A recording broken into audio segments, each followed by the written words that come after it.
د لوی او بخښونکي خدای په سپېڅلي نامه د بلخ ملي تلویزیون درنو لیدونکو په سلامونه مو هرکلی کوم. احسان الله کلیوال یم. پام وکړئ د دې مهال خبرونو ته. د بلخ ولایت مقام اداري غونډه د بلخ ولایت والي مولوي قدرت الله ابو حمزه په مشرۍ ترسره شوه. په دې غونډه کې د دولتي ادارو د کارکړنو په څرنګوالي خبرې وشوې او د ستونزو د حل لپاره لازمې سپارښتنې وشوې.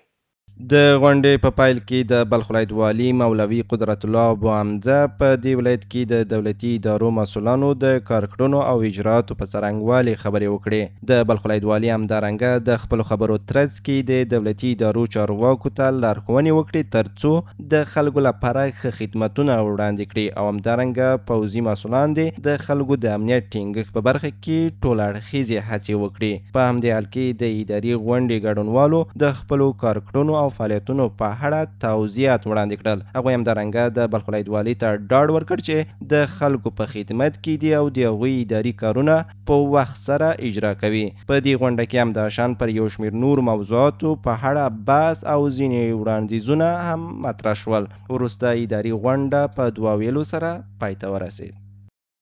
د پروفیسور ډاکټر محمد نادر عالمي یاد غونډه د بلخ ولایت د عامې روغتیا ریاست د غونډو په تالار کې ترسره شوه. په دې غونډه کې د مرحوم عالمي په کارنامو او روغتیایي خدمتونو خبرې اترې وشوې. د بلخ ولایت د عامې روغتیا رئیس ډاکټر نجیب الله توانا د شهید ډاکټر محمد نادر عالمي د پراخو فعالیتونو او یو شمېر نورو مواردو په اړه ویناوې وکړې. شهید پروفیسور محمد نادر عالمی به کار و مسلک خود افتخار میکرد. نجات دادن انسان را از عذاب و درد وظیفه انسانی خویش میدانست. او هرگز به مسائل سیاسی و قومی و نژادی اهمیت نمیداد. او خود متعلق به همه مردم افغانستان میدانست. د بلخ ولایت مقام مرستیال مولوي نور هادي ابو ادریس د مرحوم عالمي د فرهنګي شخصیت په اړه خبرې وکړې او همدارنګه په روغتیایي برخه کې د هغه ښه خدمتونه وستایه. په ورته وخت کې د غونډې یو شمېر ګډونوالو شهید عالمي یو ستر علمي شخصیت، وطن دوست او د خلکو ریښتینی خدمتګار وباله او د ناروغانو په درملنه کې یې د هغه د نه ستړي کیدونکي هلې ځلې وستایل. له بلې خوا ډاکټر طاهره عالمي د عالمي د کورنۍ د غړو په استازیتوب د بلخ ولایت د عامې روغتیا د غونډو تالارې د مرحوم عالمي په نوم د نومولو په برخه کې د عامې روغتیا وزارت او د بلخ ولایت د عامې روغتیا ریاست له نیک اقدام څخه ستاینه وکړه او وی ویل بهر ته د تګ اسانتیاوې یې درلودې خو غوره یې وګڼله چې په هیواد کې له خپل ولس سره وي او خپلو روغتیایي خدمتونو ته دوام ورکړي. و من به نمایندگی از فامیل عالمی از اینا و از مقام ولایت یک جهان تشکر میکنم و اظهار سپاس میکنم که یک یاددهانی از دکتر صاحب نادر عالمی در اینجا کردن. د ارواښاد عالمي ژوندلیک د ډاکټر محمد اشرف روان لخوا ولوستل شو. ارواښاد محمد نادر عالمي د 1400 نومریز کال د وږي میاشتې په 29مه نیټه د نامعلومو کسانو لخوا وتښتول شو او د 1400 نومریز کال د لړم د میاشتې په 28مه نیټه په مظلومانه توګه په شهادت ورسید. روح دې ښاد او یاد یې تلپاتې وي. د مزار شریف یو شمېر اوسیدونکي د ناصر خسرو واټ د بندېدو له امله ګڼو ستونزو سره لاس او ګریوان دي. دوی له حکومت غواړي تر څو دا واټ په معیاري ډول جوړ او ژر تر ژره د ترافیکو پر مخ خلاص کړي. له تیرو 3 کلونو را په دې خوا د ناصر خسرو واټ د زیرزمینۍ جوړېدو له امله د نقلیه وسایطو پر مخ تړل شوی. قراردادي شرکت چې د یاد واټ جوړېدل یې پر غاړه و دولت ته ډاډ ورکړی چې د ناصر خسرو واټ به له 2 کلونو وروسته د وسایطو پر مخ خلاصوي خو لا هم یاد واټ تړلی ښکاري. همین سرک از دیگه چند سال میشه جور نشده تا ولی خواهشمند هستیم از کلانای ما مردم که سرک جور شود دیگه. نزدیک روضه شریف است باید قیر شود.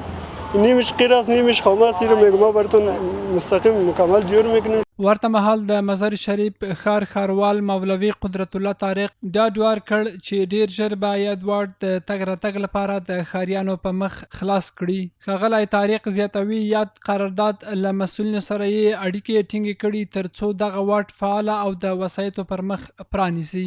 او را ما به تعقیبش هستیم در نمی چند روز انشالله او مشکل حل میشه.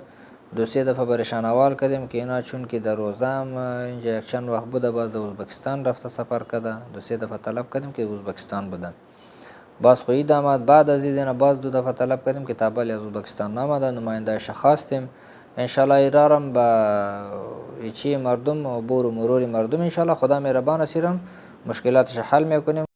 د ویلو وړ ده چې یاد وړ د مزار شریف ښار شمالي خوا له سویل او نورو څنډو سره نښلوي. د فوټسال غوره لیګ سیالي د اتو ټیمونو ترمنځ د ورزشکارانو له لوري په مزار شریف ښار کې ونیول شوې. دا لومړی ځل دی چې د فوټسال غوره لیګ سیالي په یاد ولایت کې په لاره اچول کیږي.